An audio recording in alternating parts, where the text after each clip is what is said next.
welcome to the Archive Room podcast. The Nation Station, Manx Radio.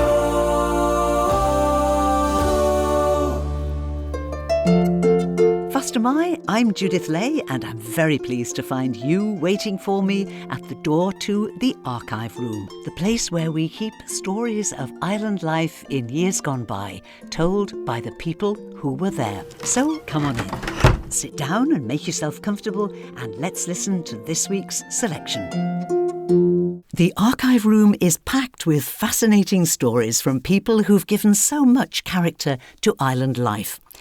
It also occasionally gives us a glimpse into life here on Manx Radio, where 50 years ago, Jimmy Cain's Half Hour was a little oasis of calm as the excellent pianist and leading figure in the island's jazz scene delivered 30 minutes of piano music of all genres, broadcast live from his own home.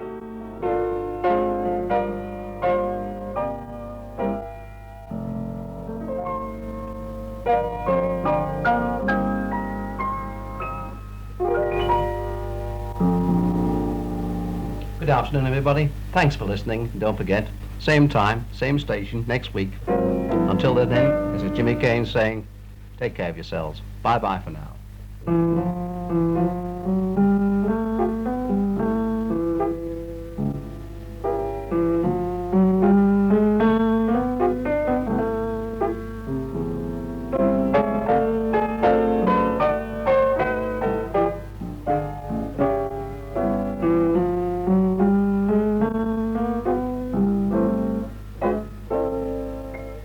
We've always been here for news and information. The time is just 28 minutes past 3, and we have a news flash now. A catamaran, believed to be the sea kitten from Douglas, which has been adrift in the Irish Sea since Monday afternoon with an Alsatian dog on board, has been sighted off Walney Island near Barrow-in-Furness. A spokesman for the Manx MSPCA said it was hoped that arrangements could be made to have the vessel towed into a Lancashire port. And that completes the news flash. This is Manx Radio in Douglas. My car is only a year old. No need for me to worry about my radiator. Well, in case you feel this way about your car, remember this. Rust and scale begin to build up in your car the minute you put water in your radiator. But with proper care, the regular protection of Winds for radiators, you can say goodbye to normal radiator trouble, no matter what the age of your car. Winds for radiators is unconditionally guaranteed to stop leaks, to dissolve scale and prevent rust, or your money back. Have a can of Winds for radiators put in your radiator today. It's as easy as adding water. Stops leaks, squeaks, and rust. Protect your entire cooling system now. Why be a loser? Be a winner! And an end-of-the-year review is a great way to remember what was concerning us in 1971. New Year 1971 was off to a bad start. The postman's strike, which came at a time when the island should have started receiving holiday bookings and inquiries for the summer. And the big build-up towards Decimalisation Day in February was underway, with a massive campaign to educate people in the use of the new money sponsored by the Finance Division of Government Office. When the day itself arrived on February 15th, the changeover went more smoothly than anyone expected. It was also announced in February that there was to be a massive increase in the amount of prize money for the TT. In March, there was controversy in the legislature over a new bill to reduce the age of majority from 21 to 18. There was fine sunny weather for Easter with its festival of sport on the island, and it was indicated that a 10-kilowatt transmitter was to be obtained for Manx Radio. An official hearing as to whether a boutique in Port St Mary should be allowed to register itself as naked. In May came the shock news of heavy losses at the casino on trips to the island for parties of Canadian gamblers. In July, the highly successful venture by Douglas Corporation of having the Max Bygrove show at Villa Marina was started, but at the same time their other show, called Carry On Laughing, was taken off after its first night. At the Tynwald Day ceremony at St John's, one of the petitions to the Lieutenant Governor for redress of grievance was a call for an independent inquiry into the island's birching and caning laws. There was also another story involving the corporation's beach donkeys. New donkeys had to be bought to replace a number who had found to be pregnant.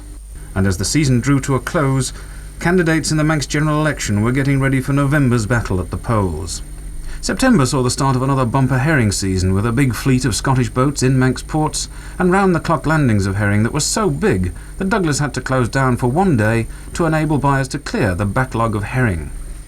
The general election was held and a record number of 3 women MHKs were elected. This is Manx Radio in Douglas. A nostalgic look back at 50-odd years ago on the nation's station. Later in the programme, I'll be looking into a box marked Silent Stars, where I found a surprising amount of music. And we'll have another episode of our archive serial, The Little Dark Cupboard, where a big shock awaits Bill and Eva. And it's going to need more than Bill's hip flask of brandy to sort this one out.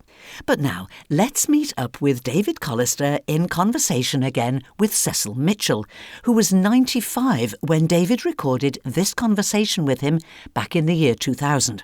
Born into a prosperous mining family in Yorkshire in 1905, Cecil found himself, as a 10-year-old boy, as the main beneficiary of a complicated family trust set up by his great-grandfather, which meant that Cecil ultimately would never need to work or be concerned about money. There were conditions. He couldn't access the money until he was 21, and he had to be educated at a boarding school, which is how he discovered the Isle of Man. He was happy to come to King William's College because the uniform wasn't too fussy or elaborate, and it involved a sea crossing to get here. Even at that age, Cecil Mitchell had a fascination with boats and a love for being close to the water. And a sailing on the two-funnelled Tynwald in 1915 formed the basis for what was going to become almost a complete way of life, as we will hear. Cecil left King William's College with a school certificate, which meant whilst he couldn't go to university, not something that Cecil was too concerned about, he could get a diploma in something that interested him, namely civil engineering. He just wanted to occupy his time until he reached the age of 21. Once he got his diploma, he went to London and worked for a firm of consultants, work that suited him very well because it was building a portion of seawall in Kent. And whilst his colleagues shied away from working in the exposed conditions on the Kent coast, Cecil loved being close to the sea. However, whilst the firm of consultants were very happy with Cecil, a higher authority declared that he needed to have a degree in civil engineering in order to continue working for the consultants. While Cecil loved the work, he had no appetite for more studying, and so a change was called for. There was also the matter of finances to be considered. Cecil was earning £1 a week with the civil engineering consultancy. His lodgings were costing him 2 guineas a week, and he was now eligible to access the money in the family trust. And so he decided to move to the Isle of Man. Did you have a job to come to? Well, no, not for a start. No. And to make it simple for me, I brought my parents over Yeah. to run the house.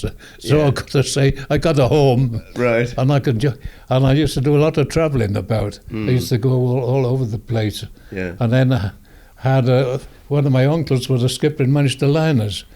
So I did 3 trips from Manchester to Montreal. Yes. I did one in summer. Yes. And we came back with 500 cattle on board. But your personal wealth had accumulated by this time. Oh, yes, because when I was born, they had to go to the Chancery Court to prove that my existence. Strange thing, I was run by 3 trustees that never saw me.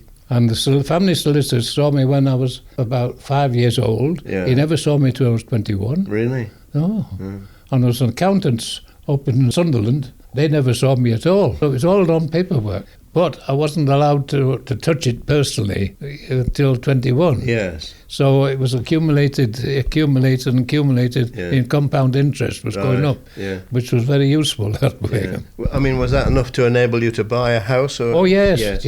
I mean, I was surprised really what I could buy, really. Where did you live first, then? Well, off Bray Hill. Yes. The mother said she didn't want gas, she wanted electric. At that time, there was only Douglas had a bit of electric. And you couldn't blame her. It was the modern thing. It was the modern thing. It was strange. I saw this house half built, and I asked about it. Well, all the builders down at the bottom, Freddie Douglas, used to be at the bottom of the Tremord Road. I went down to see about the house. He said, "Oh yes." He told me the price. I said, "Okay, right, I'll have it." So that was that, and we moved in the following December 1930. Yes. But you were gallivanting a bit and enjoying yourself, then, were you? Well, yes. It was a case of I still like ships and things. You got the weekend trips over the Channel Islands, and then the railway were doing trips from Harwich. One of their boats would do a weekend trip out to Amsterdam. Did another longer one, was right down to Rouen, and did a very big one right out to Hamburg. And I used to do the Irish boats going across. I'd go across to Liverpool, get on the boat to sail to Belfast, have a day in Ireland, come back on the night over there, and then get the morning boat back to the island. This was to actually be on the boat, not to get to places so much, but to be on the vessel. Just to keep travelling, yes. Yes. What was it now? What was it about that? I know you started when you were about 7 and got interested in boats and so on. Why do you want to make so many trips? Well, you felt right at sea then, did you? Yeah. Well, one of my grandmothers was from Shetland, and I think there must be a certain influence. I was never worried about the water. People are worried about if the boat, is it going to sink? But it never worried me at all. No. I never thought, oh dear, it's dangerous. You think, it's going to sink. I used to think, away, out to sea, away from everything. But a lot of people, and probably myself included, would say, well, it's so tedious, these journeys, but you never found them so. No. What is there of interest in a 4 or 5 hour journey on a Manx boat? Well, partly I was always interested in engineering as regards the engines in the boiler room. So the engineers looked after me. Yes. And knew all about charts and things. So with regards to the navigation of the ship, I could navigate the ship easy enough, no trouble, because I understood you. You got to know all the captains, of course. Yeah, I got to know them, yes. Yes. I had to be very careful not to get tangled up with any groups of grumblers. At that time, there were a lot of contractors, and there'd be a group, and they would sort of stick together and grumbling. Oh, something, a kind of a lot of things. Right. They thought they bought the boat, right. This is our corner, we don't want any. So this sort of led to you having these enormous number of trips eventually on the steam packet, did it? Yes. The chief hobby was going to and fro. I just walked down to the boat as though it was a tram. Liverpool or Fleetwood or both? Well, it's only Liverpool in those days. Yeah. I used to go to Fleetwood once a year and stay overnight, take the tram down to Blackpool for Reggie Dixon on his organ. Oh, yes. In the tower. In the tower ballroom, That was something about once a year. That was one, diversions. But how many times in a week would you go backwards and forwards then? Well, it's about 3 times. In the end, then, I mean, you've been presented with awards for all this. Yes. How many times do you genuinely know how many times you've travelled on the steam packet? Oh well, I've got the record down. I can show you the book. Yeah. Or 2 on my second book. I can show you that. They were surprised. It goes back to 1915. Every crossing on it. Yeah. Well, every ship had done. And that's about, 4,500 now? It's 4,030 something, 31, I think. Is or something. It's always an odd number because I started more on the other side. And you kept a log of all these then? Oh, yes. Yes. So, do you enter things like the weather conditions and that sort Well, I of just put calm, rough or something. Yeah. But of course now, with the Big Ben McCree, it's always calm. She's so big, she scarcely ever moves. Oh. She's, very steady. So you enjoy the new Ben McCree, do you? Oh, I've got quite used to it. Yeah. It's a floating restaurant. It's very handy because you can sit at a table and 10:30 I wander round. The usual, yes, sausage and bacon. Yeah. And I said I'll take the bread roll and Flora and the white coffee. Right, I'll take them. And 10 minutes later, they bring it to me. All right. Well, that's very handy. Yeah. Oh, yeah, good service. So on this journey then, and which you've done 4,000 and odd times, yes. You've always occupied your time on these vessels, then, have you? Yes, oh yes. I was quite happy. A few years ago, I forget who it was. Must have been a stormy day and something. Oh, I'll be glad when this boat gets to Douglas. Mm-hmm. I said, I won't. They said, why? Well, I said, I'll have to get off it and go home. And that's where we must leave Cecil Mitchell for now. But we'll hear more from this fascinating life in another programme, including his purchase of Silverdale. Now, let's take a look in this box labelled Silent Stars. There's nothing I like more than a night at the cinema, where nowadays any music comes from the film's soundtrack or the commercials before it. But that wasn't the case in the days when young Charles Kelly was enjoying trips to the Douglas picture houses, as he explains to David Callister. This was during the First World War, 1915-16. When were you born then? 1907. Were you? Yes. Right, you'll be very smart. There was the Strand, the Picture House, the Pier Pavilion. I think those were the three picture houses. The Pier Pavilion, you could get in a Saturday afternoon matinee for a penny or an empty jam jar. Russian Abbey were making jam at that time, marmalade in particular. So the jars were in short supply? And I could remember Quinnies at low-loaded carts going along the North Quay with boxes of oranges on, and we kids were after them, jumping on the back and see they pinch one out. And if you got one, they were as bitter as gall. So what was it, a Saturday afternoon thing, the pictures? Saturday afternoon pictures, yes. They ran serials. These were silents, were they? Silent films? Silent films, oh yes, silent films. Mr. Jordan, who kept the jewellery shop alongside the Strand, he was the manager. They used to have songs. To open up, they always had a song. Mr. Jordan would be up in front of the screen conducting us kids, and we'd be yelling away at the tops of our voices. There was one, The Man in the Laughing Mask. When the man with the laughing mask comes round your way, don't be afraid, don't get dismayed, just take his hand and say how do, Mr. Bogey Boo. When the man with the laughing mask comes round your way, he'll bring good luck to you. Don't get scared of his ugly face, there's no harm when he's round the place, for he's only the movie Boogie Boogie Boo.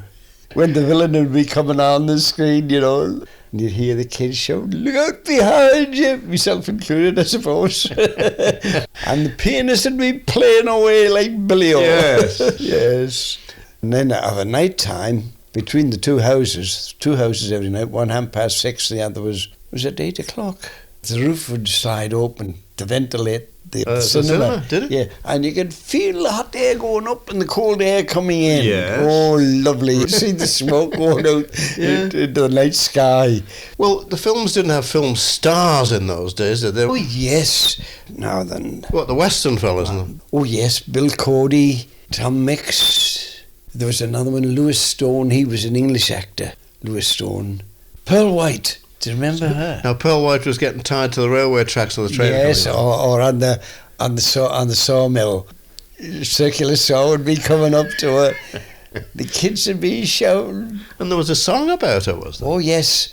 My little pearl of the army, pearl of my heart so true. You're the queen of the picture screen and the pride of the whole world through. While the band plays Yankee Doodle, Rule Britannia too. There's many a lad who to die would be glad for a pearl of a girl like you. Used to sing that before that show. episode came out. Yes.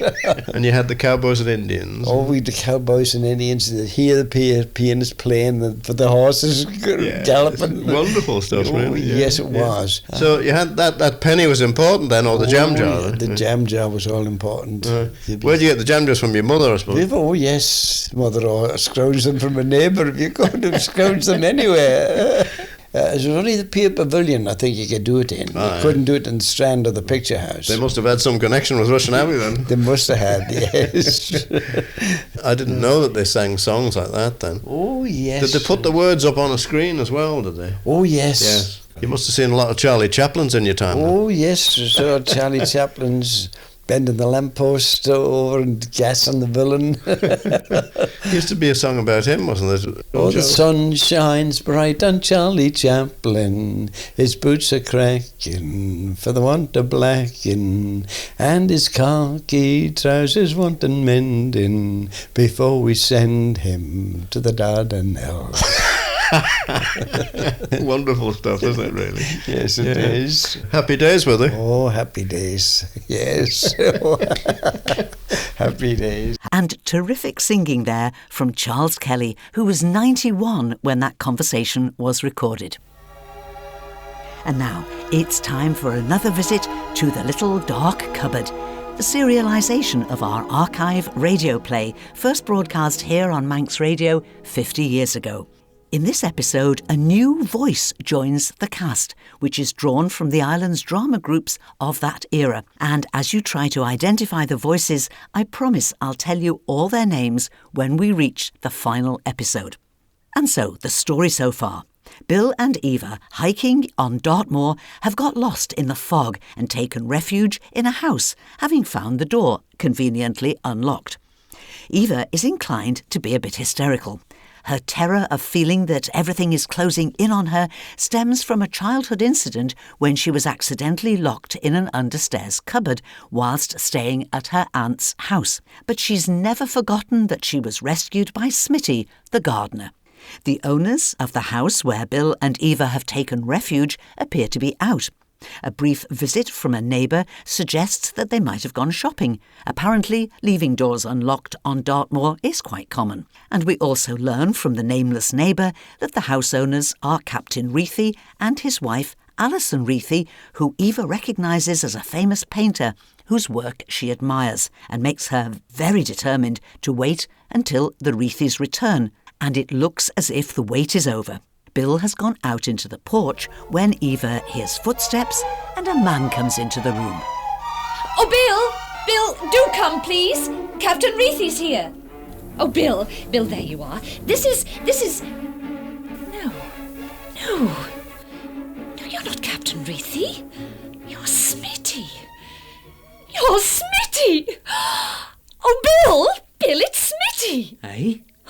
Don't you know me, Smitty? I'm Miss Eva, the little girl you knew when you were gardener at Aunt Athalia's. Oh, now don't tell me I've changed beyond all recognition, please. Yes, I know you now, all right, Miss Eva. Oh, but this is wonderful, meeting you here like this. Oh, it just can't be true. How are you, Smitty? I'm all right, miss, thank you. I'm fine, really, fine. And how's Annie? Oh, Annie's fine, too. Oh, and do tell me, have you got any family? 2 girls, miss. Little Greta and little Marlene. Oh, I'm so pleased. I'm married too these days. This is my husband. How do you do? Pleased to meet you, sir. You know, it's absolutely incredible. I was speaking of you, Smitty, not 10 minutes ago, and then to walk in here and... well, here you are. We must all strive very, very hard not to say it's a small world, mustn't we? Won't you sit down? You're looking very tired. Well, thank you, sir. I'm feeling a bit done up today. Oh, I still can't believe it's true. Walking into a strange house in the middle of Dartmoor and finding you here. If you read it in a book, you'd say it was too far-fetched, wouldn't you? Oh, be quiet, Bill. Are you working for the Reethys? Their gardener or something? Yes. Yes, that's right. Gardener. Oh, Smitty's a wonderful gardener, Bill. And are they nice people, the Reethys? They're... all right. Pretty generous man, the captain, eh? I imagine he gave you those clothes you're wearing. Yes, he did. Pity they don't fit you better. And where are Annie and the children, Smitty? They're in London, miss, ma'am. Jobs isn't so easy to get as they was, and I had to take this one, even though it meant leaving 'em. It's a jolly good suit, isn't it? He can't have worn it more than 2 or 3 times, surely. Bill, why on earth do you keep harping on Smitty's clothes? You're not usually so nosy. He didn't like 'em so much, so he gave 'em to me. See? You'll have to excuse me now, sir. I've something to see to outside. No, don't go. We'll explain to Captain Minetti that we delayed you. That is the name, isn't it, Minetti? That's it, sir. Minetti. Oh, but it isn't. Shut up, Eva. Now tell me, Just exactly what did you do to get put inside? I don't know what you mean. I think you do. You may be the world's wonder gardener, Smitty, but you're a damned unconvincing liar. Oh, Bill! You're the prisoner who escaped yesterday, aren't you? The chap they're combing the whole countryside for. Now, see here, what are you getting at? What's the little game, eh? What's it all about? By some miracle, you've stumbled on the very thing you wanted. An empty house.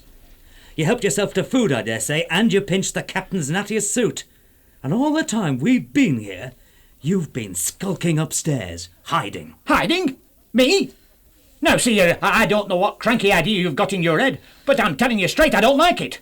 Any more of your book and I'm liable to lose my temper, see? Now listen, mate, don't try any funny business. I'm a dab hand at judo and I could break your neck in 2 seconds flat. So watch it. Well? Oh, Bill, please. No. Eva, you keep right out of this. Well, what was the charge, Smithers? Robbery? With violence? But I didn't do it, sir. I swear I didn't. Robbery with violence? Me? You know I'd never do a thing like that, Miss Eva, don't you? You know I'd never hurt a fly. Well, I can't think that you would, Smitty. It was going to London what did it. We should have stopped quiet in the country, Annie and me, where folks are decent and straight. I'll not deny I got into bad company in London. Don't think I'm trying to excuse myself, miss. It's a relief for me to tell you in a way. You see, I don't know no one in London, and there's always someone to talk to in a pub. I've got to admit it, miss. There was times when I took a drop too much. It was the drink made me go with them that night, I reckon. In my sober senses, I'd never have done such a thing. I never meant to hurt no one, least of all an old woman. I didn't either. I never touched her. Not even when she started yelling. Are we about to hear Eva's heartstrings being pulled to their very limit? Or will Bill's self-defence skills be needed? To find out, join me next week for another visit to the little dark cupboard. Have you recognised any voices yet? The full cast will be revealed after the final episode. Well, that's all that we've time for this week, but I'll have more memories from great characters of island life to share with you when we meet at the archive room door at the same time, 5:30, next Thursday evening. But for now, let's turn off the lights and close the door. I'm Judith Lay, saying thank you for listening and wishing you a very good evening.